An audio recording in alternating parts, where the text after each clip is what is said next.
अस्सलाम वालेकुम रहमतुल्लाहि व बरकातहू। नाज़रीन किराम, आज मैं आप लोगों को इस्लामी कोई चीज़ नहीं बताने जा रही हूँ। आज मैं आपको एक छोटी सी कहानी, स्टोरी, सच्ची मेरे आँखों देखी जो एक स्टोरी है वो मैं आपको बयां करना चाहती हूँ। दिलकश स्टोरी है, इसको आप बहुत ध्यान से अच्छे से सुनिए और इसके बारे में मुझे कमेंट में ज़रूर बताइए। एक गरीब औरत की स्टोरी है। ये औरत हमारे आजू बाजू रहती है।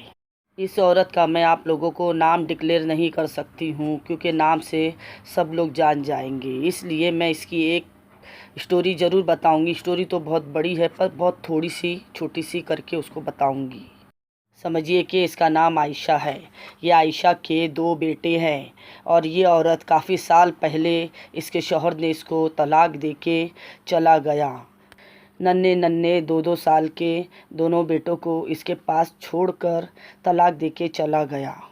इस औरत का शौहर अय्याशी में बहुत ज़्यादा मशरूफ़ रहा करता था। लड़की बाजी बहुत करता था, रंगलिया बहुत मनाता था, अपनी बीवी पे सही तरह पूरा ध्यान नहीं देता था। बीवी को एक दिन पता चला कि मेरे शौहर का बाहर आड़ी टेढ़ी लड़कियों से, औरतों से चक्कर है। बीवी ने आवाज़ उठाई। शौहर का बीवी के साथ काफ़ी झगड़े लफड़े होने लगे, मारा पिटी होने लगी। बीवी ने ज़्यादा आवाज़ उठाई।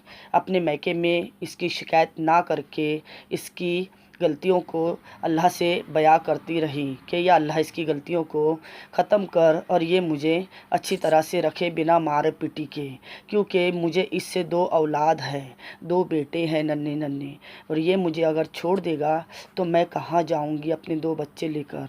और इस औरत को इसके माँ बाप ने पढ़ाया लिखाया बिल्कुल भी नहीं था। समझिए कि एक जाहिल टाइप की ये औरत थी और घर से कभी बाहर नहीं निकली थी, चौखट कभी नहीं लांगी थी। इसके अब्बू जो थे मस्जिद के नमाजी इमाम साहब थे, बहुत तकवा वाले थे। इसकी अम्मी भी, इसके घर वाले बहुत ज़्यादा तकवा वाले हैं आज भी।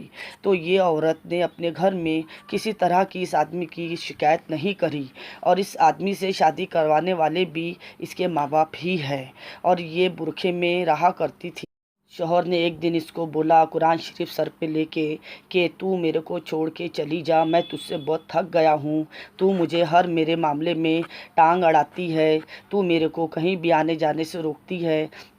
मैं तेरे को नहीं रख सकता हूँ और रखूँगा तो एक ही शर्त पे कि मैं जिस किसी को भी जाऊँ, जिस किसी को भी प्यार करूँ, जिस किसी के भी साथ घूमूं फिरूं या कुछ भी करूं, तू बीच में बोलना नहीं, वरना तुझे मैं तलाक दे दूंगा। इसी तरह से झगड़े लफड़े काफ़ी चलते रहे।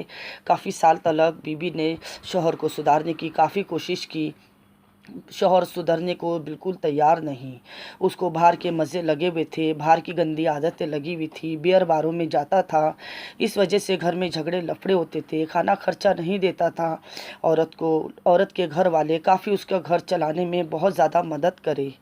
हालांकि जब उसके लड़की के बाप ने शादी कराया लड़की की, तो लड़का खुद ही पसंद करके लेकर आया था और हालांकि लड़के को शादी में दहेज दिया, होनहार संस्कारी लड़की दिया, पढ़ी लिखी, दीन इस्लाम, दुनिया भी पढ़ी हुई नहीं, दीन इस्लाम पढ़ी लिखी लड़की दिया, पर्दा पाबंद दिया, जो कि लड़की कभी चौखट का बाहर दुनिया नहीं देखी थी, और दान दहेज के साथ लड़की को उस आदमी के हवाले किया। उसके बाद में वो आदमी ने उस लड़की के साथ में बहुत बुरा हाल बद से बदतर किया, क्योंकि ये सब हालत जो करने का कारण था उसकी अय्याशी थी। क्योंकि अय्याशी के बीच में वो औरत आयशा बार बार आया जाया करती थी, रोका रोक टोक करती थी। कोई औरत नहीं चाहेगी कि एक म्यान में 2 तलवार रहे, ये तो आप लोग भी अच्छी तरह समझते हैं, दुनिया भी समझती है। तरह से 2 बेटे उस औरत के थे। उसके बाद में उस आदमी ने उसको एक दिन सर पे कुरान शरीफ लेकर बोला, तू मेरी ज़िंदगी से चली जा, आज मैं तुझे या तो जान से मार डालूँगा शाम तलक, या तो तू मुझसे तलाक लेके चली जा। तो मोहल्ले वालों ने सुना ये चीज़, मोहल्ले वालों ने उसको बोला कि बेटा तू तलाक ले ले, वरना ये बहुत जालिम आदमी है, तेरे को रोज़ सर से खून निकालता है, बदन के कई हिस्से से खून निकालता है, मारता पीटता है बहुत ज़्यादा, तुझे तू छोड़ क्यों नहीं देती, अपने माँ बाप को क्यों नहीं बुलाती। उसके माँ बाप का कहना था कि एक बार हमारे घर से डोली उठी है तो आरती ही आएगी इसकी हमारे घर, हम इसको बिना इस तरह के ले नहीं सकते हैं, आए तो मियाँ बीवी के साथ आए। तो इस तरह से लड़की घबराई हुई थी, अपने माँ बाप को कभी कोई शिकायत अपने शौहर की बताना अच्छा नहीं समझी। कभी कदार उसके अब्बू को पता चल भी जाता था तो उसके अब्बू बहुत डांट करते थे, बहुत फटकार लगाते थे और ख़र्चा भी घर का चलाते थे। वो काम धंधा करना बिल्कुल पसंद नहीं करता था। तो इस तरह से आयशा ने बहुत सुधारने की कोशिश की अपने शौहर को कि 2 बच्चे हैं, आप मुझे रख लो, मुझे इस तरह से मत मारा करो, मुझ पे शक मत किया करो, आप गलत करते हो, अगर मैं आपके बीच में आती हूँ तो क्या बुरा है, कि मेरे में क्या कमी है, क्या मेरे को मेरे अब्बू ने कोई दान दहेज नहीं दिए, क्या मेरे अब्बू ने घर नहीं दिए, रहने के लिए घर तक दिए, आपको एक माचिस की तीली खरीदने की ज़रूरत नहीं पड़ी, उसके बाद भी आप मुझे क्यों मारते हैं, आप गलत करोगे तो मैं आपके बीच में ज़रूर आऊँगी, क्योंकि मैं आपसे 2 बच्चे लेकर बैठी हूँ, मुझे आपके साथ गृहस्थी चलाना है। वो आदमी अपनी रंगलियों में इतना मशरूफ़ रहा, इतनी अय्याशी रंगलियों में रहा, लड़कीबाजी में, बियर बार में, आखिर उस आदमी ने एक दिन उसको तलाक दे ही दिया। तलाक ले ली उस औरत ने और अपने मैके चली आई। घर वालों ने सब हाय हवैया मचाए कि ये सब क्या हो गया, कैसे हो गया, अब करे तो क्या करे, तलाक के बाद तो फिर हलाला लागू होता है, इसलिए बहुत कोशिश करे। तो मैं ये चीज़ जानना चाहती हूँ कि जब लड़की इस तरह से उसके हाल बद से बदतर होते हैं तो उसकी गलती क्या होती है। आदमी, हमारे मुसलमान आदमी लोगों में ये सब क्यों चलता है, ये सब उठान क्यों रखते हैं। अच्छी लड़की मिल जाती है तो उसको सही तरह से गृहस्थी को लेकर चलते क्यों नहीं हैं। आखिर में वो लड़की घर की चौखट जो कभी नहीं लांगी थी, वो दुनिया जहान में निकलना चालू करी, काम धंधा ढूंढना चालू करी। उसके घर वालों ने उसके ऊपर सही तरह से सपोर्ट नहीं किए और वो लड़की अपने दोनों बेटों को पढ़ाने के लिए, 2 बेटे थे उसके, दोनों बेटों को पढ़ाने के लिए घर से बाहर निकली। रास्ते भर पूछ पूछ के काम काज करने के लिए इधर उधर कंपनियों में जाती थी, सिलाई का काम करती थी, क्योंकि उसके माँ बाप ने उसको कढ़ाई बुनाई सिलाई हर चीज़ सिखाए थे, गृहस्थी का टोटल काम सिखाए थे। लड़की बहुत समझदार थी, बहुत अक्लमंद थी, इसलिए उसने ज़्यादा कोशिश करी अपने शौहर को ज़्यादातर रखने की अपने बच्चों के सर पे।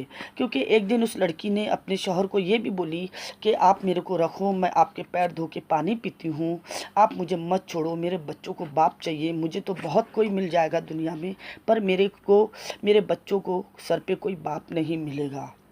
इस तरह से रो रो के उसके अपने शौहर के पैरों को पकड़ के और उससे बहुत विनती की, मुझे आप मत सताया करो, आप लड़कीबाजी मत किया करो, मेरे में क्या कमी है, मैं इतनी खूबसूरत हूँ, अल्लाह ने मुझे इतनी खूबसूरत आपको दिया है, मेरे में हर गुण है, हर चीज़ है, मैं गलत नहीं हूँ, नमाज़ पढ़ती हूँ, बुर्का पहनती हूँ, पाबंद हूँ इस्लाम की, आपको मैं क्यों नहीं पसंद आती हूँ। शौहर बस कुछ सुनता नहीं, करता नहीं, अय्याशी में पड़ा रहता। उसके बाद में औरत ने एक दिन उसका पैर धोकर उसके सामने उसका पानी भी पी। बोले, देखो मैं आपको शौहर मानती हूँ और आप मेरे शौहर हो, क़यामत तक शौहर रहोगे और आप मुझे मेरे बच्चों के साथ रखो, मुझे छोड़ो मत, मुझे बर्बाद मत होने दो। इस तरह से आयशा ने बहुत विनतियाँ की रो रो के। शौहर ने ठस से मस नहीं हुआ, थोड़ी देर को मान जाता था, बाद में फिर वही अय्याशी करता था। उसके बाद भी वो सुधरा नहीं, करा नहीं। फिर तलाक जो हो गया उसके बाद में लड़की अपने आप घर छोड़कर, अपना परिवार छोड़कर, मायके के ऊपर बोझ नहीं बनते हुए खुद काम धंधा ढूंढने के लिए कंपनियों में जाके काम करने लगी। अपने बच्चों को स्कूल में डाली, पढ़ाई लिखाई, बहुत ज़िल्लत बहुत दुश्वारियों के साथ उसकी ज़िंदगी कटती रही। वो औरत आयशा ने ज़िंदगी में अपने दूसरी शादी करना बिल्कुल पसंद नहीं करी। दुनिया वालों ने इसको बोले कि आप शादी कर लो, वो शादी करना बिल्कुल पसंद नहीं करी। बोले, जिस जो एक ने नहीं रखा मुझे तो दूसरा क्या रखेगा, और कोई भी रखेगा तो मेरे को ही प्यार करेगा, मेरे बच्चों को कोई ना पढ़ाएगा लिखाएगा ना प्यार करेगा। तो ये सब सोचते हुए आयशा ने कभी शादी नहीं की, शादी का मूड नहीं बनाई। पूरी जवानी अपने अपने बच्चों में, अपने दोनों बेटों में पालन पोषण में निकाली। यहाँ तक कि उसको अगर काम काज नहीं मिलता था तो वो भीख तक मांगी उसने, मुँह पे नोज पीस लगा के, बुर्खा तो पहनती ही थी, बुर्खा पहन के उसने अपने बच्चों को भीख तक मांग मांग के अपने दोनों बेटों को आज इस लायक बनाई, इंग्लिश मीडियम पढ़ाई, इस लायक बनाई, दिनियात भी पढ़ाई, इस्लाम के भी उसको बच्चे लोगों को बूबास दी, 5 टाइम का नमाजी बनाई, रोज़े नमाज में सब में बच्चों को मुफ्तला की। बच्चे अच्छी तरह से रोज़े नमाज पढ़ के अच्छी तरह से एक नेक बच्चे बने। बच्चों को बहुत अच्छी तरह से पालन पोषण दी, पूरा फोकस अपना जवानी गारत करके, जवानी बर्बाद करके अपने पे नहीं ध्यान रखते हुए अपने बच्चों पे पूरा फोकस दे के जो एक माँ के कर्तव्य थे, उसने अपनी माँ का होने का कर्तव्य पूरा की पूरा निभाई, अदा करी, उन बच्चों को बड़ा करी। और पूरी जवानी अपने बच्चों की आस पे ये लगा के बैठी कि ये बड़े होंगे तो मुझे बुढ़ापे में किसी के आगे मोहताजी नहीं करने देंगे, मुझे मोहताज नहीं रखेंगे। ये बड़े होके इनकी शादियाँ होगी तो ज़रूर इनकी बीवियाँ आएगी तो ये मुझे अपनी बीवियों से कुछ एक गिलास पानी तो दिलवाएंगे, मेरी सेवा तो करवाएंगे। ये सोचकर बेचारी आयशा ने पूरी ज़िंदगी अपने दोनों बेटों के ऊपर कुर्बान कर दी। अपनी जवानी का कमाया हुआ एक एक रुपया, एक एक चाराना अपने दोनों बेटों पे कुर्बान कर दी। उसने एक चाराना भी बैंक बैलेंस नहीं की कि आगे चल के बुढ़ापे में कहीं ये बच्चों ने अगर लात मारे तो मेरे बुढ़ापे का आसरा कुछ बैंक में तो होना चाहिए, बिल्कुल नहीं। और ये पैसे एक एक रुपया उसने अपने बच्चों पे कुर्बान करी, अपने बच्चों को खूब अच्छी तरह से ग्रेजुएट बनाई, खूब अच्छे से पालन पोषण करी, एक वक्त का भी भूखा नहीं मारी, खुद भूखी भूखी रह करके और दिन भर भीखे मांग के काम काज करके अपने बच्चों को परवान करी। जब बच्चे बड़े होते हैं, जवान होते हैं, तो बच्चों ने अपना अपना रंग दिखाना चालू किए। आज की वीडियो थोड़ी ज़्यादा लंबी हो गई है। मैं इसके आगे की स्टोरी आपको कल इंशाल्लाह कल के वीडियो में ज़रूर डाल के बताऊंगी, क्योंकि वीडियो ज़्यादा लंबी हो रही है, इसके लिए मैं और ज़्यादा लंबी नहीं कर सकती हूँ। आप लोग मेरी वीडियो को बहुत अच्छे से सुनिए। ये मैं आपको मेरी आंखों देखी सच्ची कहानी बता रही हूँ, एक गमज़दा औरत की, एक मज़लूम औरत की। आप इस कहानी को सुनकर बहुत अच्छे से दिल में एहसास रखिए कि बेटे माँ बाप को क्या देते हैं। चलिए मैं आपको कल इसके आगे की स्टोरी थोड़ी सी और बताऊंगी, और उसके बाद में आप मुझे कमेंट में बताइएगा कि ये औरत ने क्या सही करी ज़िंदगी में और क्या गलत करी। मैं आप लोगों से ये जानना चाहती हूँ, ये स्टोरी आप लोगों को बता के कि इस औरत की कहाँ पर क्या गलती हुई है, तो उससे कुछ सबक मुझे भी मिलेगा। आप लोग मेरी वीडियो को सुनकर ख़ास करके बिना स्किप किए आप लोग मेरी वीडियो को पूरी तरह सुनें और दूसरों को शेयर करें, लाइक करें। और जो आज अभी पहली बार मेरी वीडियो को सुन रहा है, देख रहा है, उसको भी मेरी दिल से गुजारिश है कि ये वीडियो को आप सब्सक्राइब करके, लाइक करके, शेयर करना ना भूलें।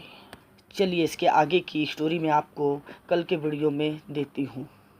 अस्सलाम वालेकुम रहमतुल्लाहि व बरकातहू।